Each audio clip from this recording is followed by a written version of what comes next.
The air in Kyiv was thick with tension and anticipation as the Dutch Prime Minister stepped up to the podium alongside President Zelensky. The world waited for yet another diplomatic statement, but what they received was a rare and powerful moment of unreserved candor.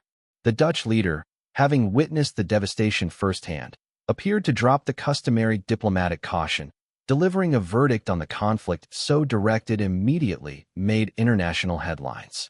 The Prime Minister's unspoken words, which he couldn't hold back in front of the Ukrainian president, were not a private gaffe, but a forceful, public declaration.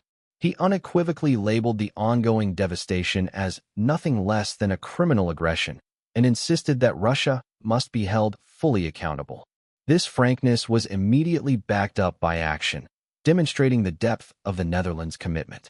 In front of the world, he laid out the staggering financial promise, confirming that since 2022, the Netherlands has committed €20.6 billion to support Ukraine, including a massive €13.6 billion in military aid. Furthermore, he announced a new €55 million contribution to the World Bank Ukraine Recovery Fund, 329, underscoring the message that this is a shared struggle in which we are supporting each other.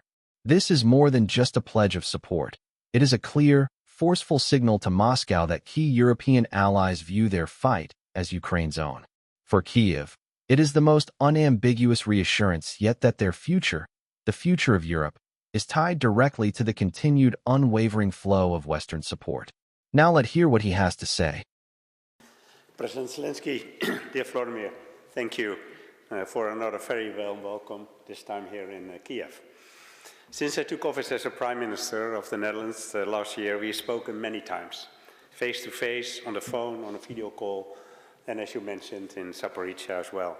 And sometimes just the two of us, and often in a multilateral setting. But there's something very special about meeting you here in Ukraine, because here among your brave compatriots, your words carry added weight. Because here outside the safety of the conference room, I can see with my own eyes how the Ukrainian people are putting up a fierce defense against Russian aggression in a war that's been going on for years now. Because here I feel strengthened in my conviction that Ukraine must be able to count on our unwavering support now and in the future. Let me be clear, the Netherlands and its allies stand with you. The Ukrainian people have a right to live in freedom and safety in a strong and independent Ukraine. So we must do everything in our power to achieve a just and lasting peace. That must be a culmination of careful and well-considered peace process. Unfortunately, so far Putin has shown no guinea willingness to make peace. In fact, in the last few weeks, we've seen even more large-scale attacks causing many civilian casualties, as you just mentioned. Just this weekend, a passenger train was attacked, killing over 30 innocent people. Each news report of an apartment building destroyed or a hospital damaged is another painful blow. What we are witnessing is nothing less than a criminal aggression. And it's essential that Russia is held fully accountable. And for that reason, justice for Ukraine will continue to be a cornerstone of Dutch support. And it's absolutely clear that this criminal aggression by Russia must be brought to a halt as soon as possible. The killing has to stop. So we must keep up pressure on Russia, for example, by opposing additional sanctions. And we must keep doing all we can do to support Ukraine, so it can defend itself against continued attacks on the front line and in the air. Since 2022, the Netherlands has committed €20.6 billion to support for Ukraine, of which €13.6 billion is military support. One way we've done this is by signing up to the new US initiative, where NATO countries will source military support packages for Ukraine from US stockpiles. And the Netherlands, as you mentioned, Volodymyr, was like one of the first countries a few weeks ago to get on board with a €500 million package. And others have followed, but we are asking our allies, all our allies, to sign up too, because your country needs it. We're also boosting our cooperation in other ways. For example, the Netherlands and Ukraine have agreed to collaborate on the production of drones that can be deployed here. And of course, we continue our military support such as equipment, air defense and F-16 aircraft, financial contributions for ammunition procurement, and the cooperation arising from our bilateral security agreement. Together with our financial and legal contributions, this shows that the Netherlands is doing all it can to support Ukraine, and with deeds as well as with words.